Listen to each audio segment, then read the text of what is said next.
45. Looks like Todd Duncan. Sounds like, must be a duck.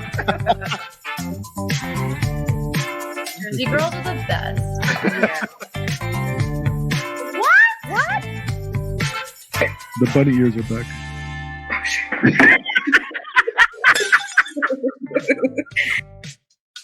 Right, everybody. Welcome back to another edition of Laugh, Land, and Love to Eat. That's the new name, Love to Eat.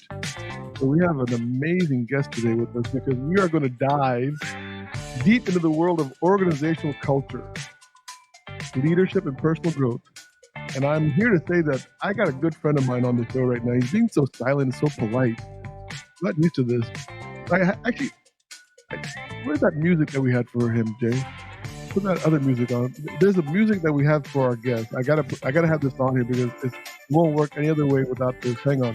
We got this music. All right, so, ladies and gentlemen, I need you to put your hands together. Because tonight on Laugh, Land, and Eat, we have the one and the only Jay Duran. This is a first. Am I allowed to talk? I don't want to mess you up. Dude, I'm honored. I had that special music picked out for you, but my producer's not here. He had to run some emergency, so I'm trying to work the board myself. I'd like that to follow me around when I get Starbucks. Yeah, you should. Like, hey, Jay, are you busy tonight? And all of a sudden the music starts going, what? Are you talking to me? What can I get you, sir? What's your next drink? I like a latte with almond milk, lightly stirred. I'm flattered and I feel well prepared for this podcast. We're on brand, so that's good. Now I know why we're friends. So listen, today, obviously, if you guys haven't picked up, we got the one and the only Jay Duran in the house today, guys. Serious business. He's the CEO of Culture Matters. He's a best-selling author. He's the creator of a groundbreaking theory that's transforming business from the inside and out. Jay, I know you're happy to be here because I've been talking to you before the show started. You know what I mean? I love talking to you. You know that we could talk about so much crap. It doesn't matter. You know what I mean? But we're going to try to give the audience a flavor of Jay Duran today. So how do you feel about that? Outside of the natural angst of being in the unknown, fairly excited, considering our relationship and the culture that I've come to know that is you. Mm-hmm. So I would say, being that I'm here and my plan is to be open and honest, excited. Nice. Now, Jay, let me ask you a question. I mean, Culture Matters is your podcast, your podcast is Culture Matters, right? Yeah, I won't spite you for that. Right? Culture Matters podcast. But then you also have this other thing where you are doing like a culture puzzle.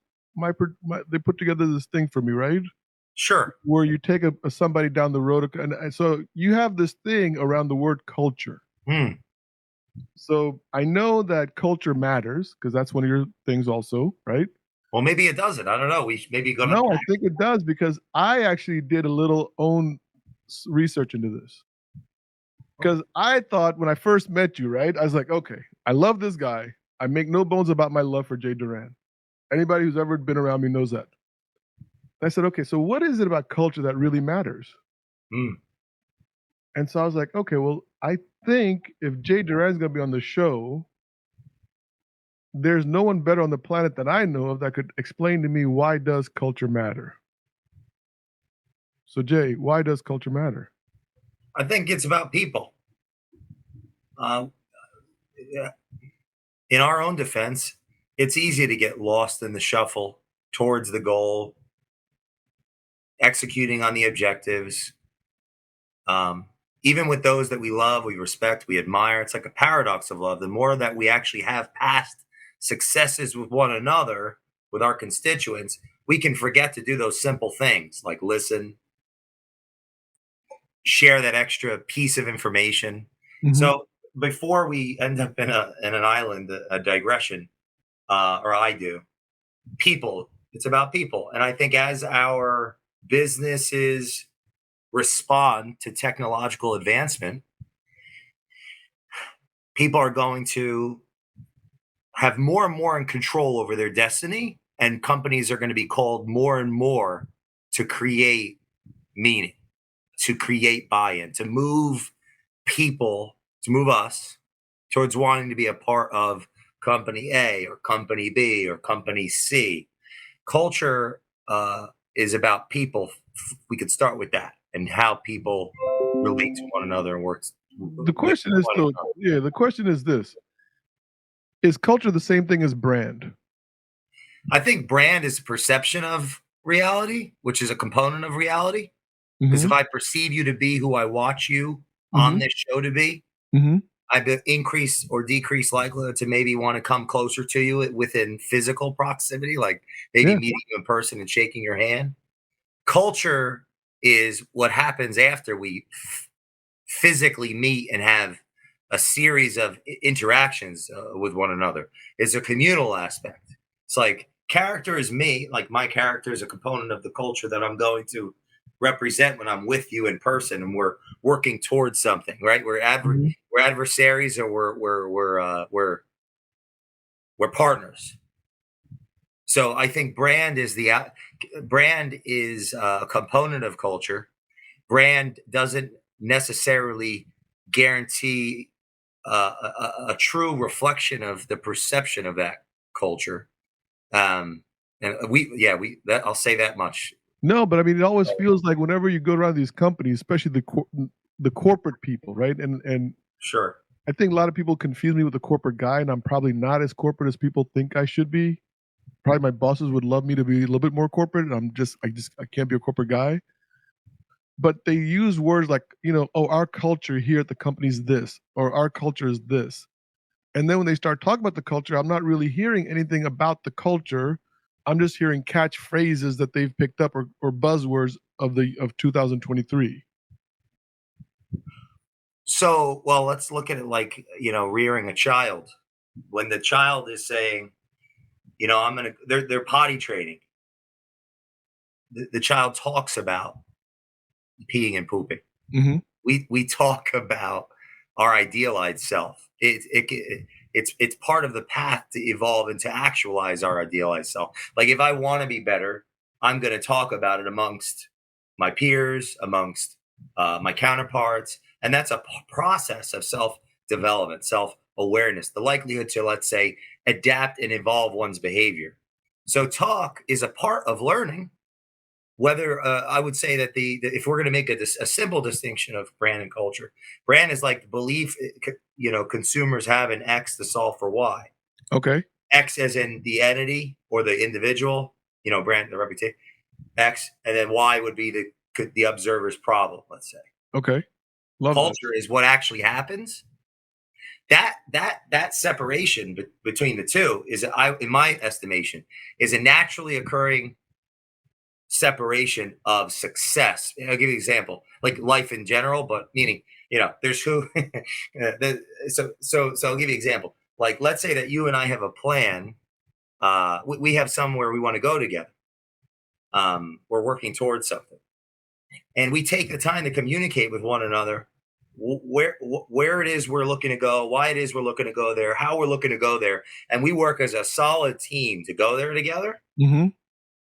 Well, once we get the outcome, the fruit of that going there and that happenstance and interaction, that proactivity that once came before the fruit, the results, is now undermined by the results.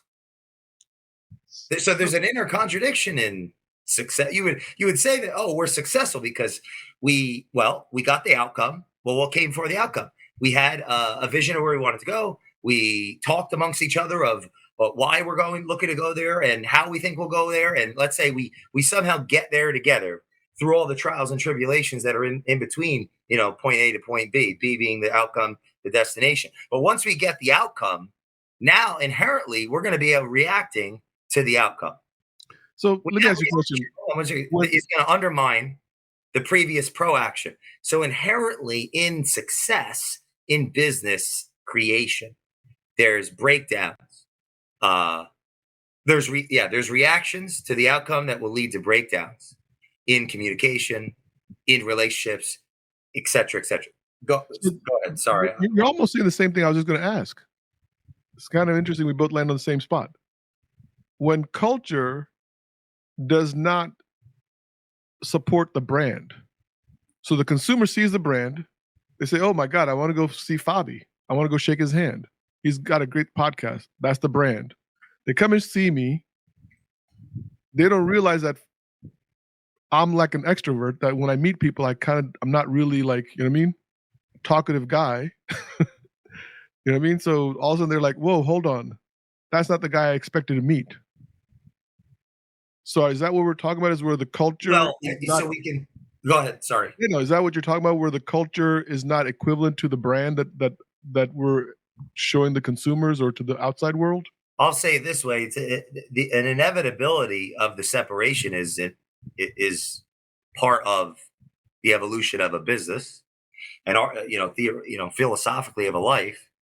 How we, let's say, someone has a view of us. Let's talk psychologically, like practical, something practical to people. Let's say that you get feedback that you're not who you think you are. You have this show, and that's the feedback you're getting.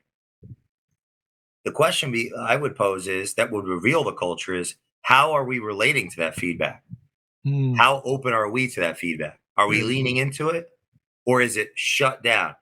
That will start a conversation of an open society and a closed society, which will represent what type of culture we're talking about.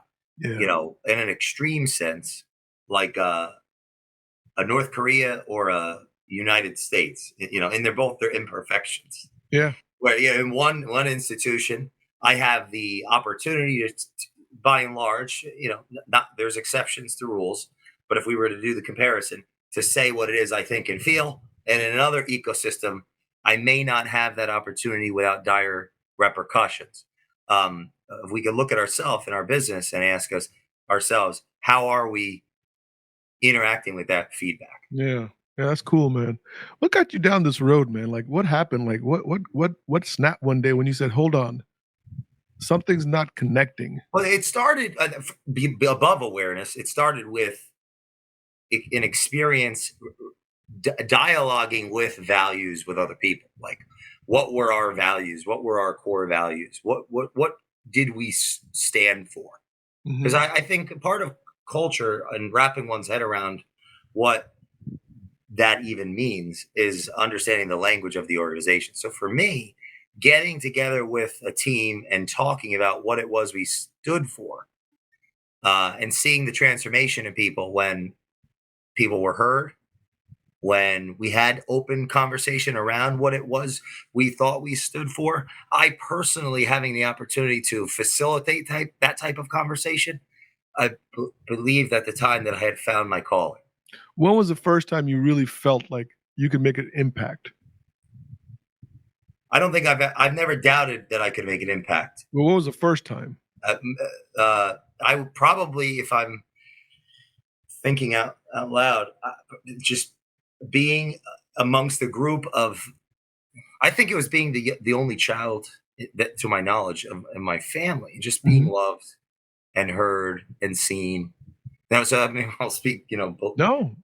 Historically, psychologically, Yeah. I think it's given me a modicum of a voice. In a business setting, it was standing before the group and sharing what I believe it was that we stood for, and being open to the feedback when those said, "Hey, I don't think that's what we stand for, and this is why." That interplay was life-changing. Also, of course, the literature. There was a book that stuck out to me in the early beginnings that I recommend for someone that has an interest in culture and just a good place, a reasonable place to start. Not the place to start, but a reasonable place to start. It was called Uncontainable.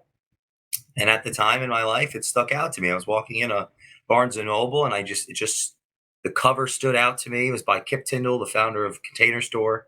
And I opened it up, and it spoke to me. It was talking about the people having a higher per capita income on average in that sector. It was talking about dramatically less turnover. It was talking about, and it was attributing it all to the clarity of values and the investment into the people's training conversation. It was just like, wow, what do we stand for? What do I stand for? How to even start this conversation?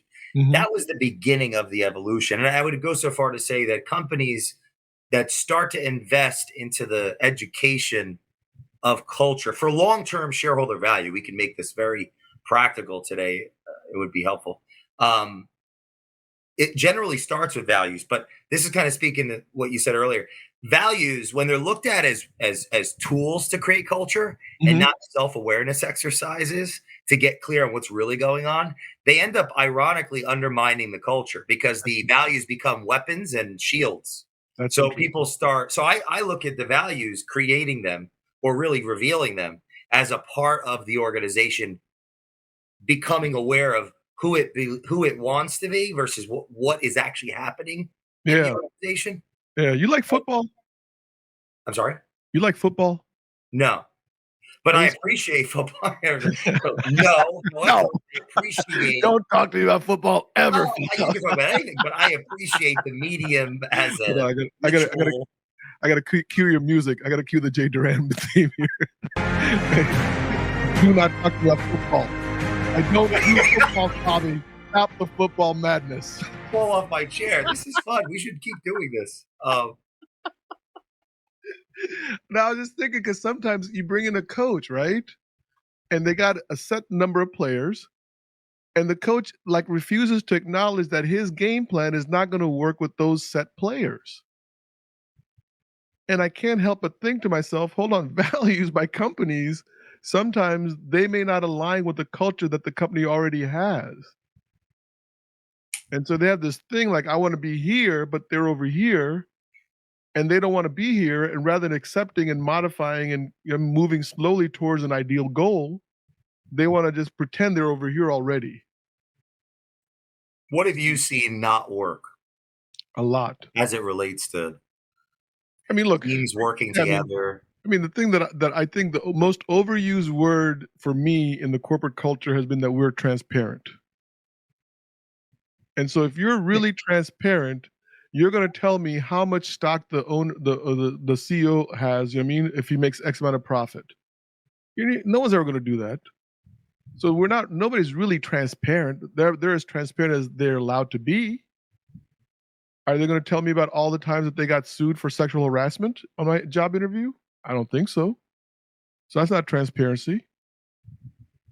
So I'm just saying, people use these words as a way to define who they are, but they're really not. And then when you get in there, you that's why I think, I was on with Casey Cunningham a few years ago, and we were talking about employees who are not engaged with the company. And the number was just shattered my mind. It was 78% of employees are just not engaged with the company that they're with.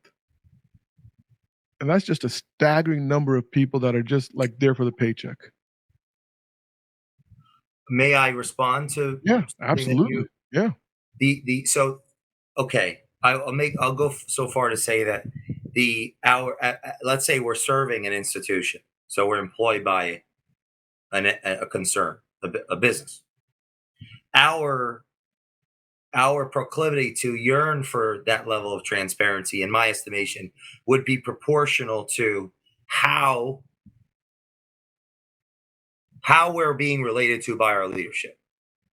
Meaning, the more heard we feel, and the more our upward mobility, our personal dreams and aspirations can be fulfilled by the institution, we'll overlook those types of things. Because keep in mind, and I'm not, because this could become, of course, at the root of it, transparency is inherently in contradiction with business because capitalism is based on opacity. I get it. So meaning one of the signs of, let's say, a disenfranchised team would be mucking about in things that from an authoritative standpoint, from a hierarchical standpoint, go beyond their paradigm, beyond their, what I mean paradigm is when I choose to invest my livelihood within an institution, I'm signing my word to be a part of this journey. And the more disenfranchised I feel as a symptom of the culture starting to split, let's say, and become more tribal within it, the more I'm going to start thinking and, let's say, resenting the inherent contradictions that even live in business, right? Like ultimately, because we work with people at these invisible hierarchies that with is what is unsaid is like, you're on another level than me, I'm on another level than you, this person's on another level than me. So it's an important piece to look at, because you're tapping into something that at a very deep philosophical sense, of course, transparency is you know isn't there, because like at the deepest level, because part of what makes business work is we're all separated based on whatever whatever labor that we're in. But just for a cultural, it's just like, something that could be helpful would be, what So people are going to care more about that proportional to what they're not getting, essentially. But is that when you're working with companies, do you look at that as it'd be like a marriage where, in the marriage, every dollar is nitpicked. There's low trust in the marriage. Yeah. I'm saying like there's my account and then there's my partner's account. At the most extreme sense, there's a lack of integration. So the way it works, the way my wife sees things is there's our money and then there's her money. Congratulations. Sounds like a strong partner. That's literally the way it works. This is our money and then this is her money. I'm not allowed to tap into her money at any point, and we can have a discussion on how to spend our money. So I don't want to even open up that can of worms. Well, no, just bring her in and then we'll do it. It'd be more appropriate to bring her in.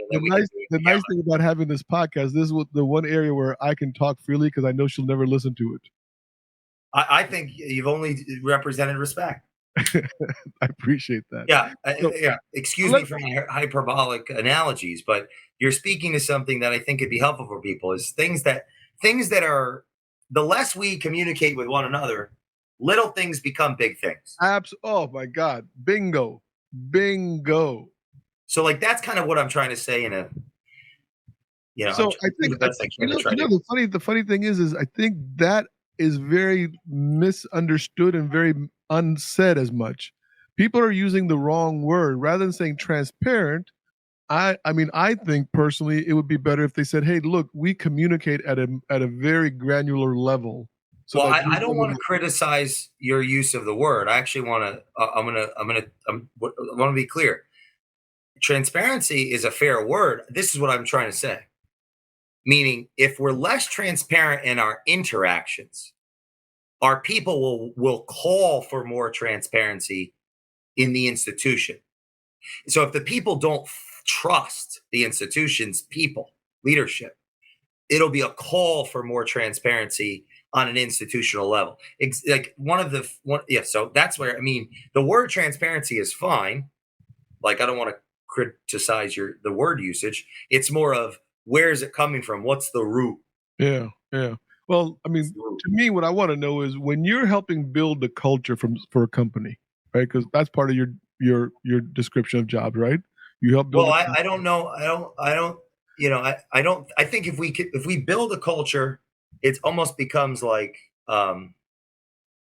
it's more of evolve and reveal constantly to create open feedback loops as they close down.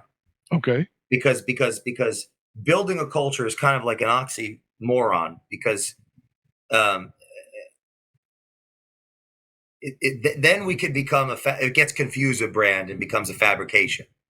That's what I was getting at. Because it seems like people are constantly saying we're building a culture, right? And it seems like I thought about this quite a bit, and I think. Sorry, go ahead. No, it just seemed like a temporary fix and not a long-term, end. Yeah. What's the story of the organization?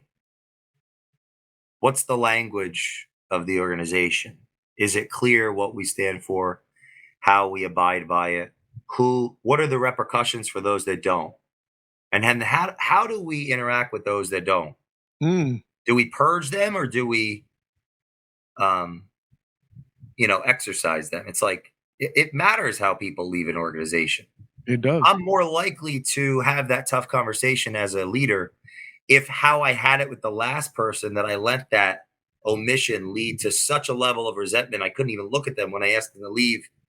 If I was able to look at them, and if I was able to listen, and if I was able to get the feedback, and if I still was able to make the tough choice to ask maybe someone that I didn't think was competent for the role to leave, my belief of that is I'll be more likely to actually be the best version of myself in the next iteration of whoever takes that seat. What are the rituals of the organization? When do we meet and how do we meet? What happens when we meet? I actually have a quote that I thought might be helpful for this. Here's one. In individuals, insanity is rare, but in groups, parties, nations, and epochs, it is the rule. Nietzsche. So, in a business sense, yeah, this is. I have some quotes we can I talk love about. that. Yeah, I'll read it again. Can Just I play the music? Can you read it one more time when I play the music? Let's do it with your music, man. Hold on. Come on, dude. Come on, man. Are you ready? Yeah, hang on. In individuals, insanity is rare, but in groups, parties, nations, and epochs, it is the rule. Ta-da! Yeah, dude, this is fun. Awesome, man. So, as the group grows, I mean, so there's so much I want to say. As the groups grows, just think of it like playing telephone. I mean, that's an over. I guess that's why it's overused. It's profoundly true. If I say something in your ear, and the more people are in that line before it comes back to me, the word changes. Now, okay, the breakdown leads to conflict. But what if that's interpersonal conflict? What if that's just a naturally occurring phenomenon that leads to innovation? Like, ultimately, why are we in business? We're in business to serve ourselves, in the sense that, and I'm going to say that very clearly. I don't mean that literally. I mean that abstractly. Like, we're all consumers. Yep. So we're in business to solve customers. We so happen to also be customers of other businesses or even our own. So we are in business to innovate products and services so that other people are better for them. How we innovate those products and services amongst our teammates, right? Our peers, our subordinates, our authorities above, will reveal the culture. And inevitably, in the success of delivering our products and services, our success will undermine itself and ourselves, and reveal our ability to relate with one another, to be team players, to keep that open communication. So go back to the quote. In individuals, insanity is rare, but in groups, parties, nations, and epochs, it is the rule. So amongst the group, it's natural for us to lose sight of where we're going, why we're going there, our own responsibilities in the mix. And that can disenfranchise us from our company and muddle our own personal visions, objectives. I've been really thinking about this statement. It's so interesting that you actually were really talking about this. Because I've been thinking to myself, promises made, promises kept. I've been thinking about that in the business world, because my division is growing, right? We're like, just, it's crazy the amount of growth that we're doing.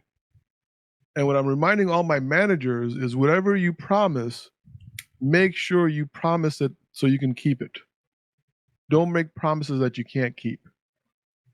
We don't need to hire people just for the sake of hiring. And I don't want to hire anybody on the wrong pretense.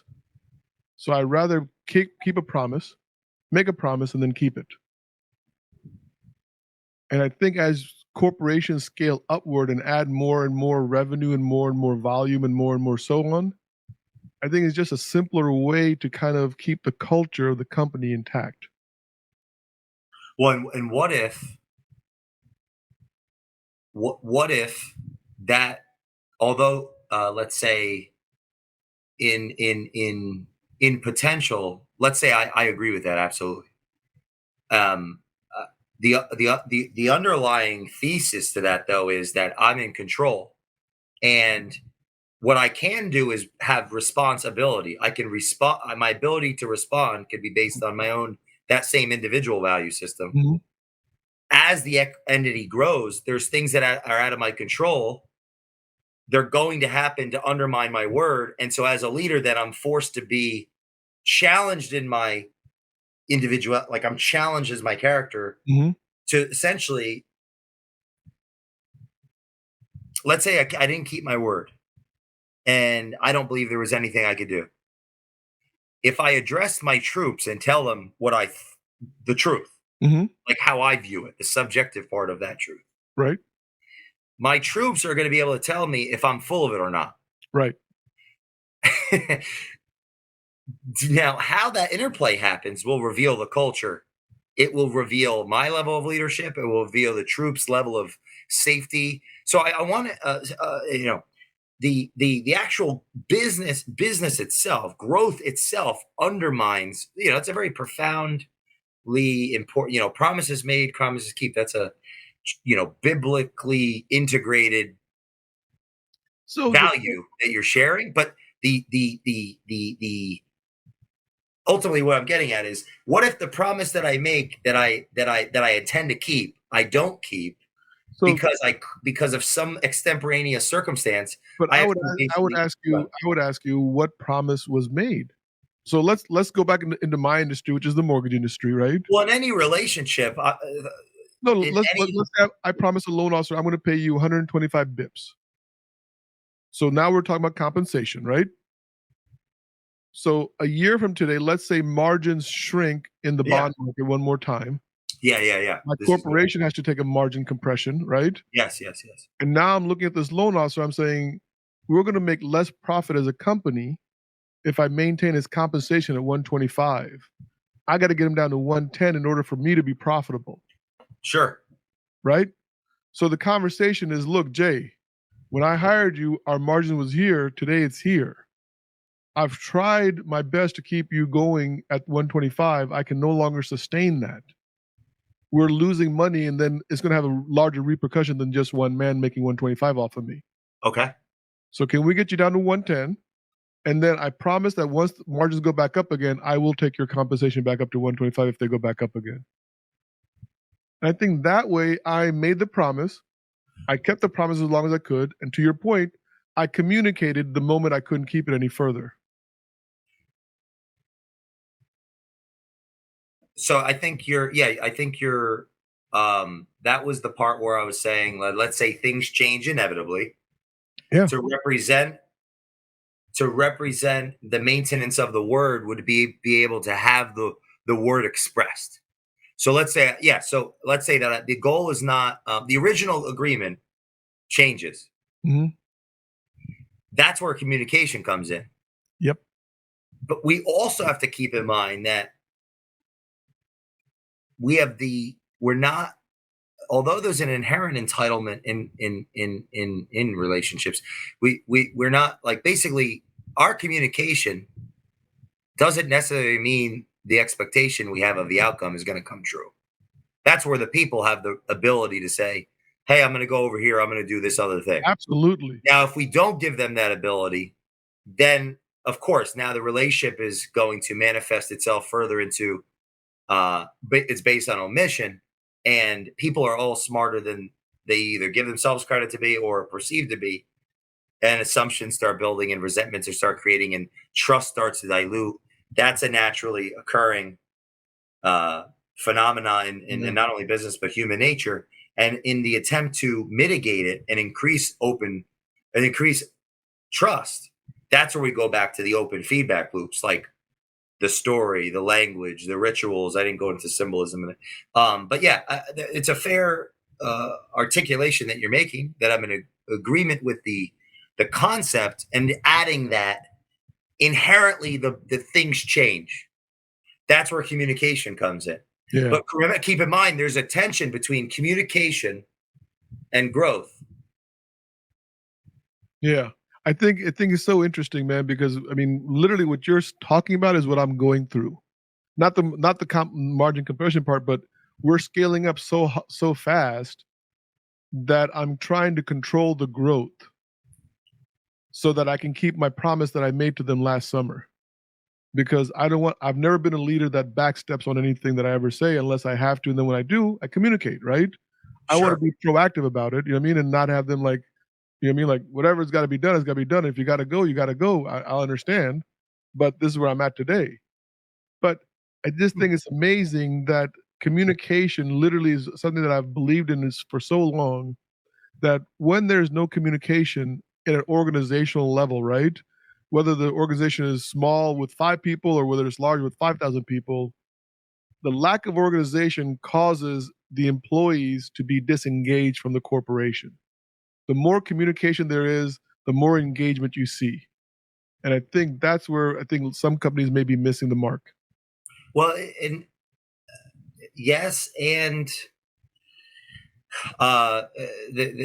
turnover is healthy.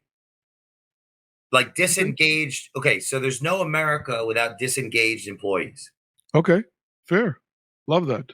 So I'm neurotically focused on, how people become disengaged. Like England clearly had an exit strategy because we're still a part of, we're a subsidiary of the London exchanges. So we have to be very careful in being overly controlling with our people, because the irony of that is it ends up undermining the very values that we idealize, vocalize, and self-deceive that we're actualizing. And that is an inherent conflict in organizations. And I'd like to believe that as a firm, we help mitigate that and increase the likelihood of the open feedback loops in spite. Is there a perfect ratio of activated human beings within a tribe and deactivated? I'm trying to figure out those theoretical answers. That's part of what drives me as a business owner within this milieu. Like, I'm interested in culture, I'm interested in business, so I study business, I study culture, and what better laboratory than in the trenches with businesses every single day, not just reading, copious literature and case studies. So the big questions, right? Like, what's the perfect ratio of activated human beings within a tribe to imperfect? I mean, of all the study that I've done and lived experience, I haven't found a perfect society or a perfect culture, but there are variables that increase the likelihood of long-term shareholder value, in my estimation. And that's packed today. Let me throw another variable at you that I just thought of, right? The way we're layering this is really cool because I don't script this shit. Like everything is just like this flows, right? That's literally the way it's just the way I like it, because I feel like when I'm scripted, I'm just like limited to these questions. So expectations, right? Because that has to be in line now, right? That has to be the next module that we unpack. So the expectation of a corporation versus the expectation of that employee that works at the corporation. They may not always align. So the corporation thinks we're giving Jay a salary, we're giving Jay health insurance, we're giving Jay a retirement plan, and look at Jay. He comes in at 9:15, leaves at 4:30. His numbers are barely on target to what we need. And now he's asking for time off that's beyond his normal PTO. Right? This is fun. Right? And now the expectation of the employee is, I'm giving you all this knowledge that I bring to the table. You know what I mean? I took a pay cut to come work for you. I needed X amount of things. You didn't provide them with me, as you said during the interview. I'm only asking for 3 extra days off for my vacation. What's the big deal? So now we have these 2 expectations that are not being met by either side. So there's a collision of expectations. Which culture wins? I Well, I stumped think Jay both Duran. I've lose. stumped Jay Duran. I've stumped Jay This is I you know I well in the posing of that question, I'd say ultimately the customer loses most, and it's an inversion now. Look, they say that's a great example of when communication breaks down at a level where two parties that need each other but don't have to want each other are not, because they need each other, Right. so need each other and systematically but don't have to want each other, are not working towards that endpoint. The customer loses most. Ultimately, that makes everybody lose. I want to start on that sense. Because if I'm disengaged from my organization, I might be the next Tesla. If I'm creating entitled children, I might be the next Adolf's mother and father. So yeah, and that's a bit dramatic, but I didn't even know he was entitled, but okay. Well, just read the literature. No, I mean, an entitlement is anyway. So, but all parties lose in that scenario. I mean, ultimately, who's in control of the equity would be those that have the ultimate decision over the fate of the citizenry, the constituents, right? The constituency. And so, but even then, you'd be surprised, because until you're in those rooms, everyone is attached in this chain.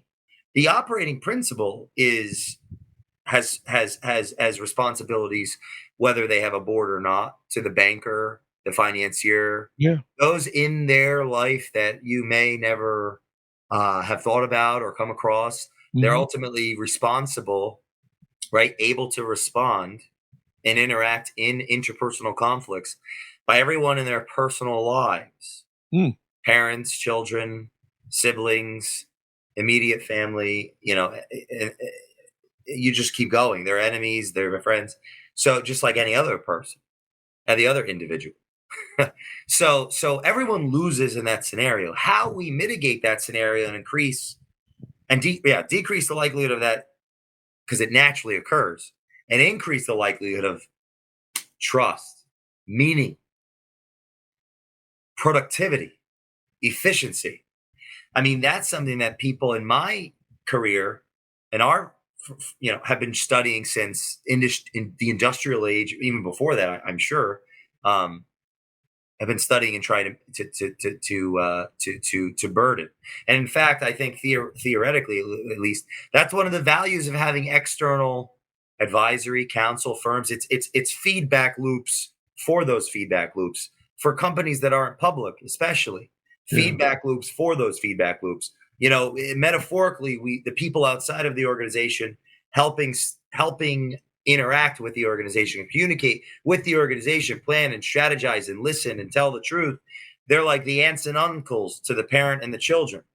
And the more that they all communicate openly, the thing just goes boom, boom, boom, boom towards the moon. So my initial response is what the picture you painted with that question is a culture that is resentful and entitled. And that's where the customer loses, because inevitably that's going to show up on the balance sheet. It's going to show up on the balance sheet in the bad times. The times where money is expensive, the time where leverage is less, like there's less, right? You need more equity and like to the table. So we need more money to make business happen, and it's more expensive. And there's entitlement and resentment inside the organization. There's going to be less customers served. There's going to be less profit. That's where the culture is revealed, because the ownership is now, because this is where they get the biggest money at the end if they do it right. They're going to be called personally. Are they selling the boats? Are they selling the third homes, fifth homes? And are they putting liquidity in the institution to get it reinstantiated? It's like all parties' voice matters. Even like the lowly, let's say the most, egregious employee, you just really have the worst view of them. It's like at some point they may have been totally bought in. What can we learn from them? Mm. Now, at the same time, there's people like Jim Rohn that have said there's only, I'm going to paraphrase, there's only 3 or 4 bad people in the world, or 9. They just run around a lot. Yeah. I just don't see the value in projecting. And like, I just try to look at, in an interaction of conflict with someone, it's like, where did I go wrong? Where was I messing that up? Because I'm not living through them. So that's my initial retort, is that the scenario you painted is, well, I mean, shoot, how can we innovate? How can we serve the customer? Go ahead. Yeah, help me out here. Yeah, the thing that I mean, I'm going back to what you said. I mean, I was thinking about while you were going through this. I was like, okay, if I go back to Jay's concept, which is communication is the bridge to all, right? Then it's a matter of communicating expectations before you start your job. I want to add something. Communication is a piece, but if we also just don't know what we're doing, like I could communicate till I'm blue in the face. Maybe I am completely at my lid. Well, my ability to do business at the level that I'm doing it. Let's take this on a personal level. Let's say a boy and a girl, let's stick with traditional norms, are dating, right? And neither one expresses what the other one likes. So all of a sudden they go eat cheesesteaks together, but maybe the guy doesn't like cheesesteaks. Sure. I mean, the next thing they're watching a Arnold Schwarzenegger bang 'em up movie or whatever, and the girl doesn't like Arnold Schwarzenegger sports movies or whatever they're called, sports heroes, whatever, right? But they're not communicating with one another, and they're in that nostalgic honeymoon phase of everything is cute and fuzzy and pink, right? But then there's that moment, there's that line that we all crossed in that relationship where I never did like those Arnold Schwarzenegger movies you took me to, and like, what? I love those. I never liked the cheesesteaks you had me eat. You know what I mean? And so it goes on like that, right? And the unfolding This is fun. Well, the child forces the duo, because what starts on an omission, a lie, has to become truth, or else it'll be devoid of meaning. It'll be devoid of meaning. I gotta play your music. Gotta say that again. Here we go. Dude, you gotta say that again. That right there, man. I hope everybody in the audience hears what he just said. This is so magical. Please, Jay. Well, you're playing the music. This is, I mean, well, I said the child will reveal. Well, I frankly, I don't even know how I said what I just said, but it was essentially, if it started on an omission, the role of the child is to reveal the truth and lead to the meaning. Like that forces the people to communicate with one another. That's what we're talking about. This is what, I'll give you an example. Schopenhauer said, when man copulates, the devil laughs. So that's supposed to be funny. So, like sex, when men have sex, the devil. When we have sex, so it starts off with the aesthetic. I was just wondering why the devil is like while I'm having sex. Am I like that bad? Wait, guys, let's think like look at Bobby. He's just screwing that shit up. I love how you're playing music and like I couldn't even repeat it back. But because I this is extemporaneous, but I'm trying to pull at something here, right? So, it starts off in the aesthetic. It's like a job interview, what you described. I would say, all right, put it this way. Not all relationships could start that way. Not all interviews have to start with that level of opacity. Okay. Okay. So when you use the word opacity, I want you to explain to my audience, like vagueness, grayness, fogginess. Yeah. You can't really. It's opaque. You can't really see through it. Right. I can start my relationship off day one saying, I don't like any of this stuff we're doing. And it may decrease the likelihood of me being able to mate in the short period of time. But arguably, if I stay in the game long enough, I may increase the likelihood of having that mate that could be perfect for me. But even if I don't do that, this is moment important. Of intimacy that I so seek, sir. I mean, I bear with me, everyone, because we will get there at some point. Like the interview, just like the child is to the omitting parents, the child forces truth. It's this external customer that needs feedback loops, open communication, knowledge of how to rear it, and it forces these partners to develop as individuals. So the same thing is happening in life, life as we know it in this system, when we work is that we are working together as partners with our colleagues, and the child is the customer. Yeah. They benefit from how we relate to one another. And, I can be philosophical with this, but essentially, if I go into an interview and I hold back, I may be more likely to get the job.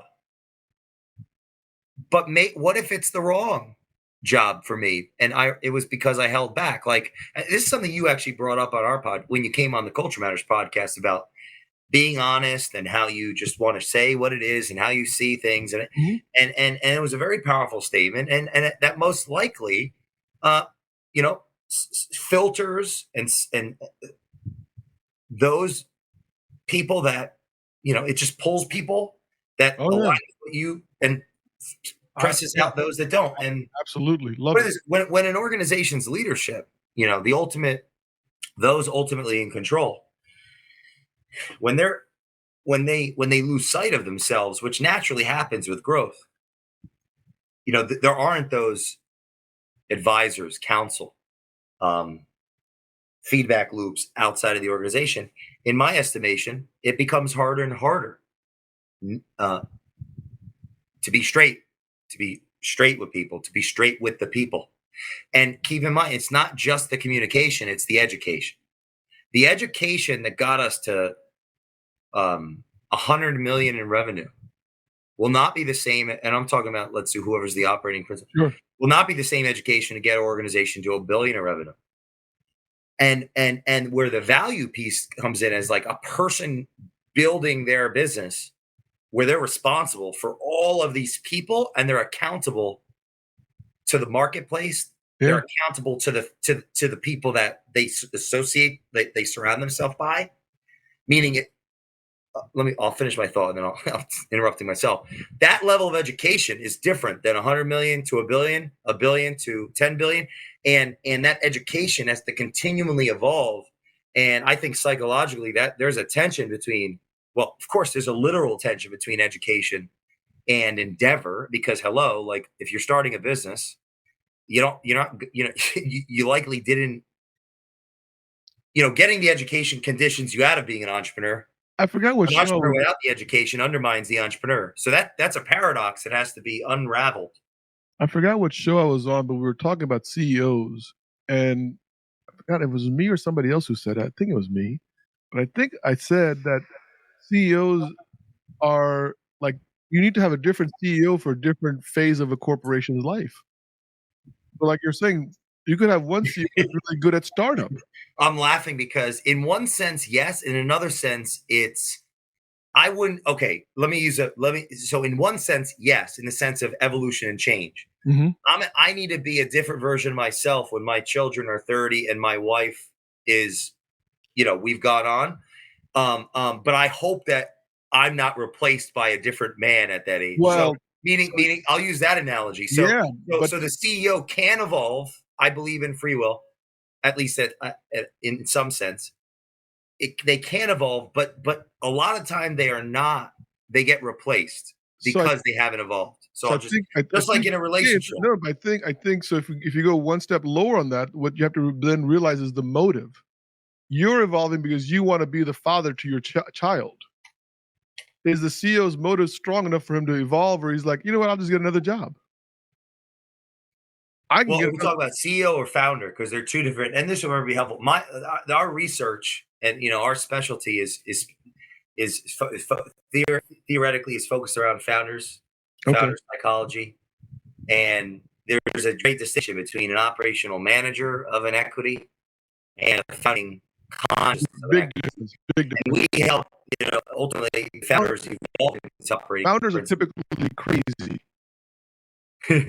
As Nietzsche said, the visionary lies to himself, the lie to everyone else. Yeah, I mean, I'm just saying the founders are just typically crazy, and the closer you work to a founder, the bigger the company gets. You're like, oh my God, please get a buffer. You can't tell people like beyond that like that.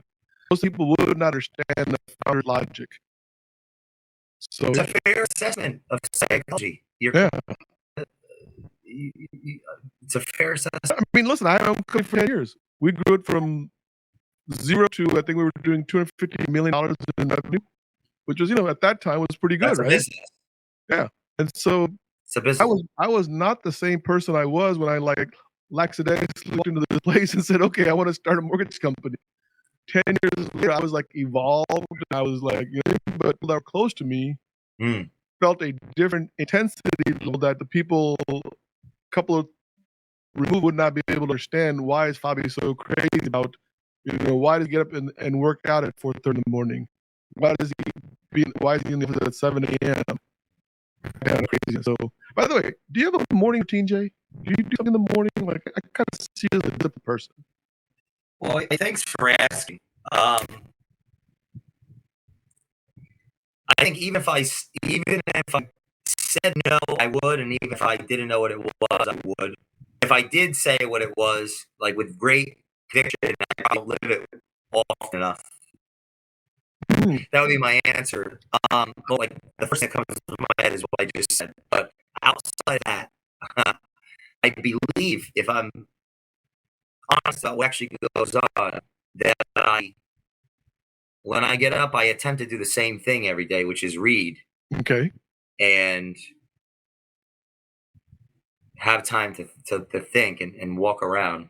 Yeah, that's but as far as I would say that's my morning. If I'm gonna go towards books and physically read as quickly as I can before the day grabs me, and I'm gonna be in a more reactive state to where I'll listen more or do something else. But as far as planting a flag and saying, this is what I do every day, or this is how I do, I don't feel confident.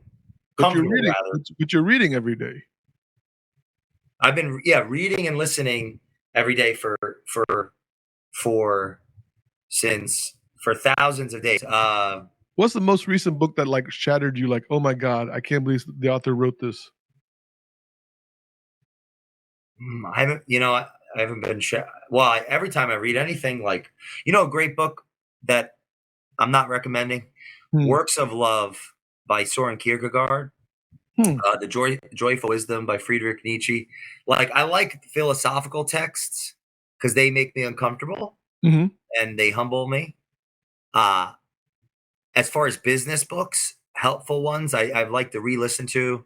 Even the Thomas J. Stanley's a great author for someone listening to this that wants to get a broader purview of their personal finance, home psychology. It's an author, Thomas J. Stanley. All his books are great for that.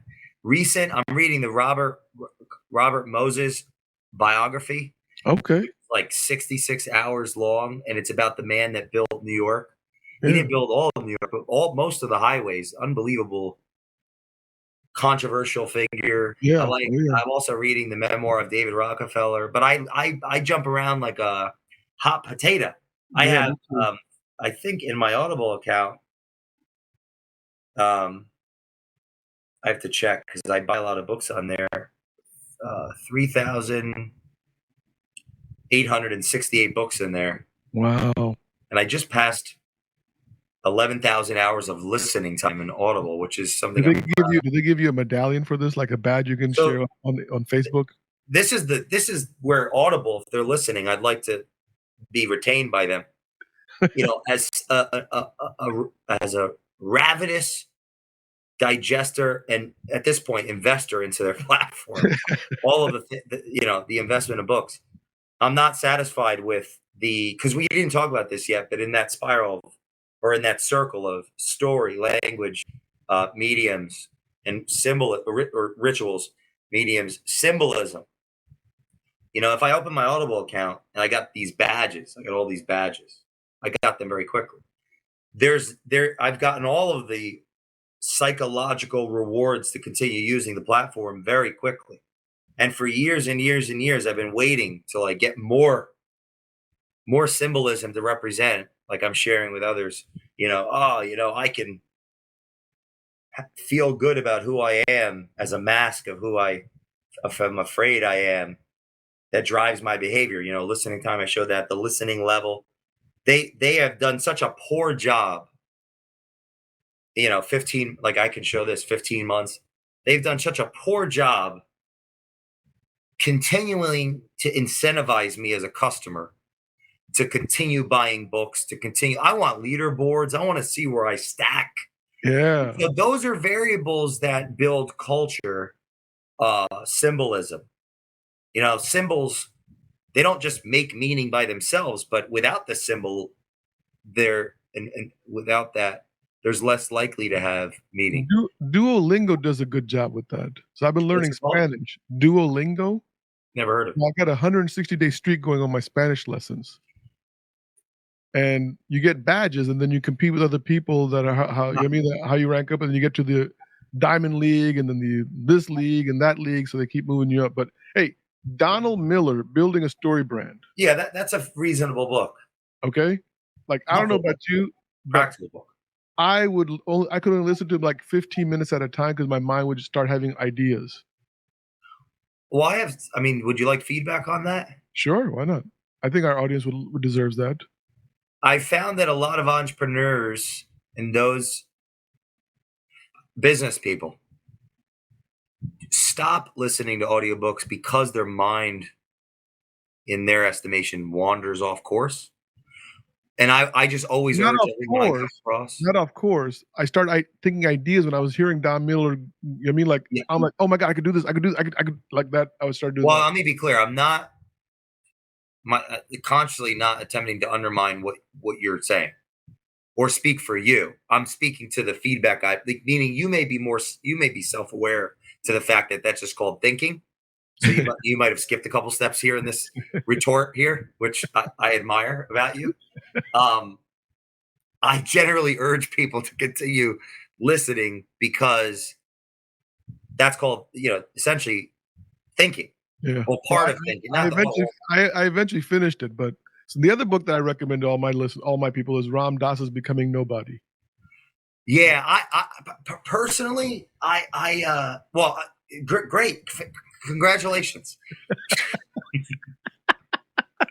But personally, what? Yeah, come on. This is the thing. Like, this is where I'm throwing the hat down. It's like,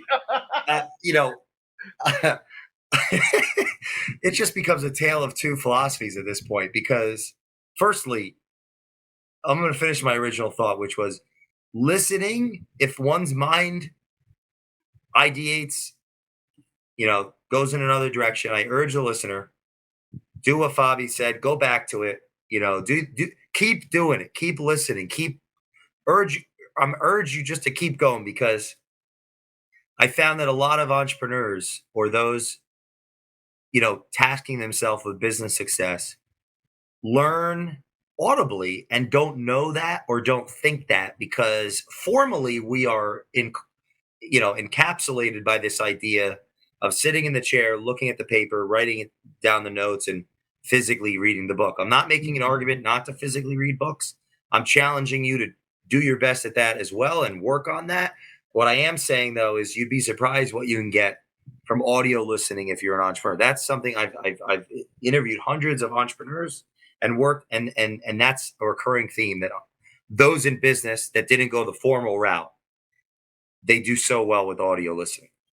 As well, and I'll say additionally, go ahead, sorry. I love audibles. I think it's the greatest thing that they made.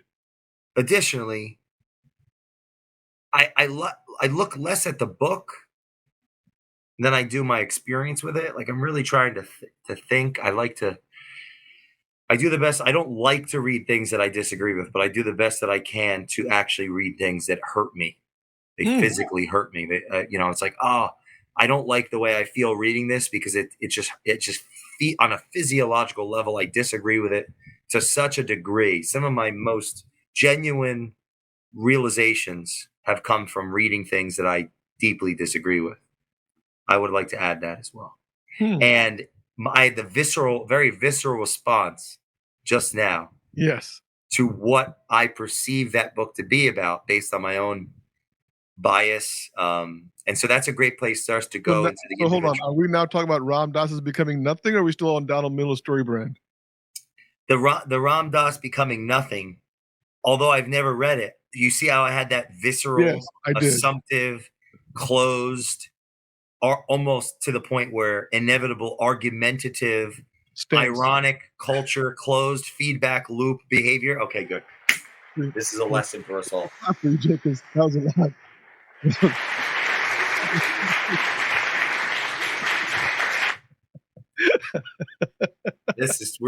We got 2 more hours of this. This is gonna be No, awesome. no, we're coming up to the end here, man. I gotta wrap this up. But I will tell you one thing that I love from the Ram Dass book, and I think you might appreciate this.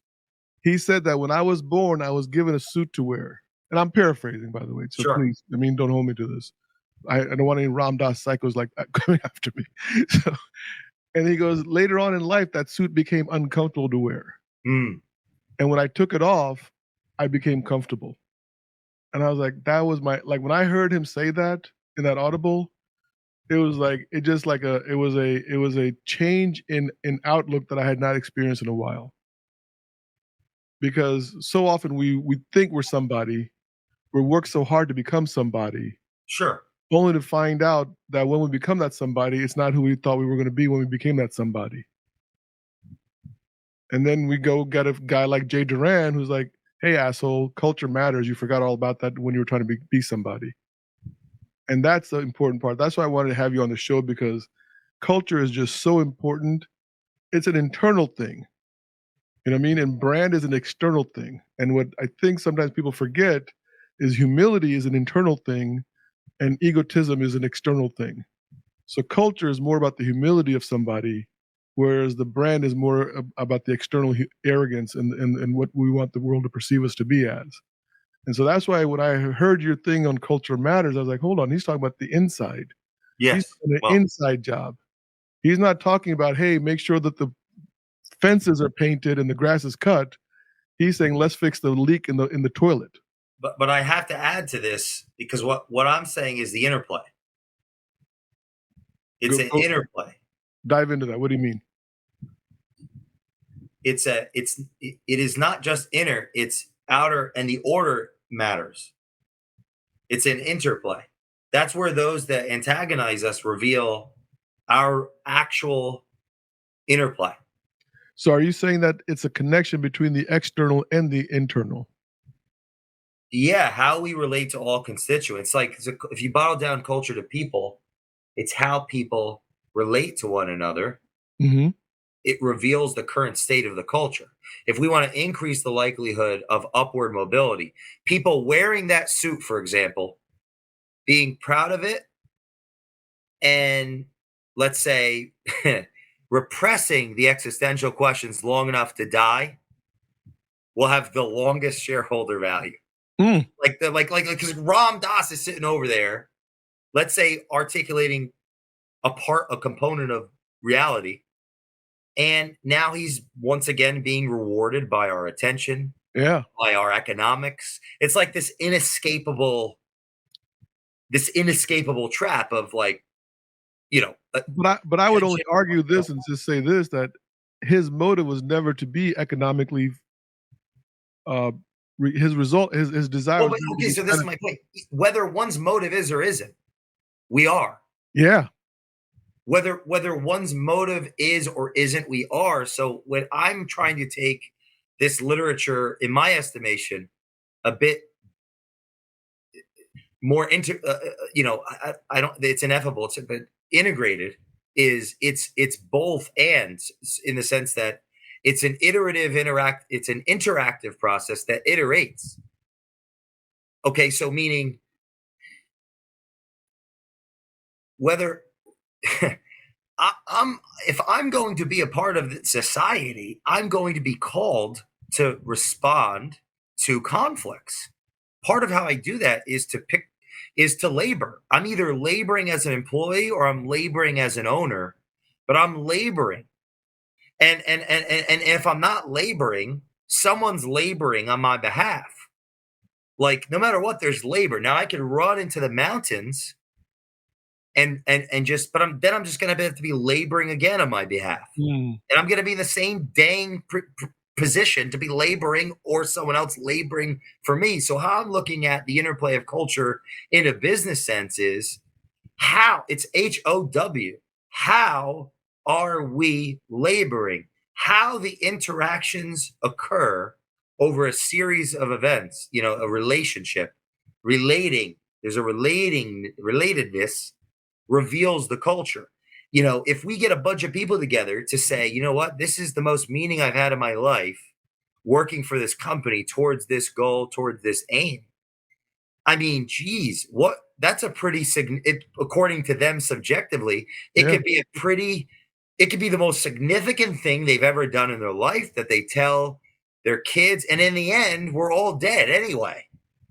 So what I'm saying, like, I'm looking, as somebody that is interested in power, influence, having a voice, has something to say.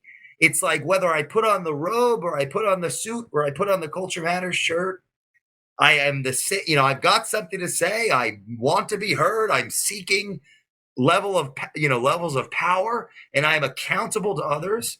I'm also responsible for others. And there's a distinction between the two. I'm accountable to the world.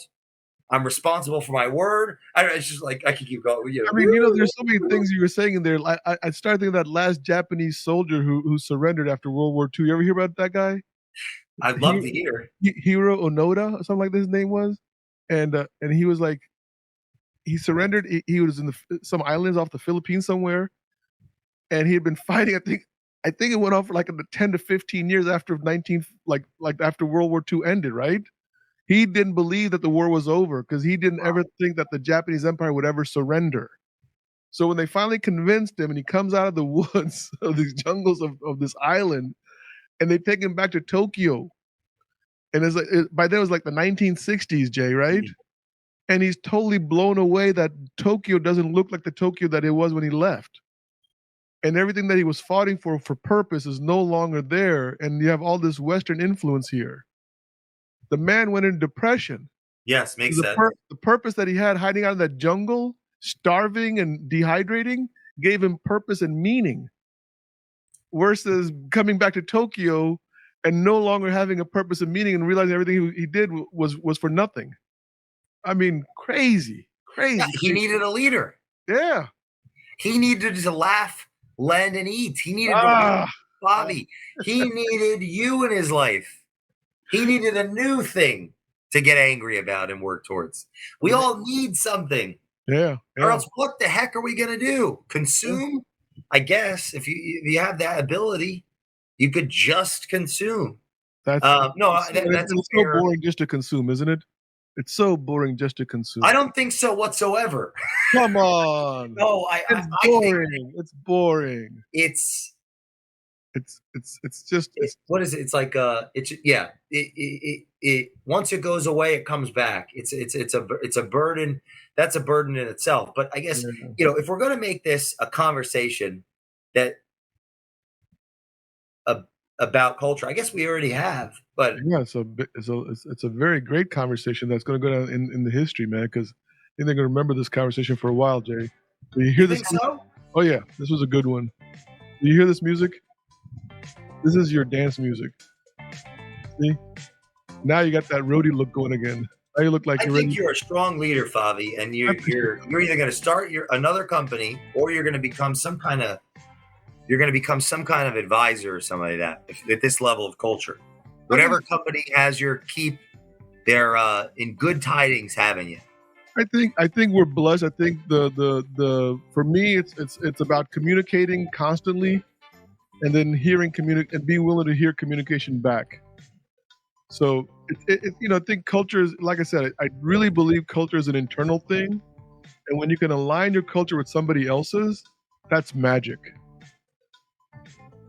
And I think we should end the show at this point and come back for another round. What do you think? Unless you want to talk about cheesesteaks. You're in Philadelphia. No, I'm not the host. It's not up to me to decide that, although I do have my opinion. Do you have a favorite cheesesteak? Do you have a favorite cheesesteak place? What are you asking for? Somewhere to eat? Yeah, because I was in Philadelphia last Sunday. Go to the worst. I went to the worst cheesesteak place ever. Some place that I knew I shouldn't have gone there. I even told my friend, I think this is a tourist trap. But he said, no, they have good ones. And it was awful. Then he goes, well, you don't eat pork. I come for the roast pork. I said, right, I'm Muslim. I don't eat pork. Can't eat pork.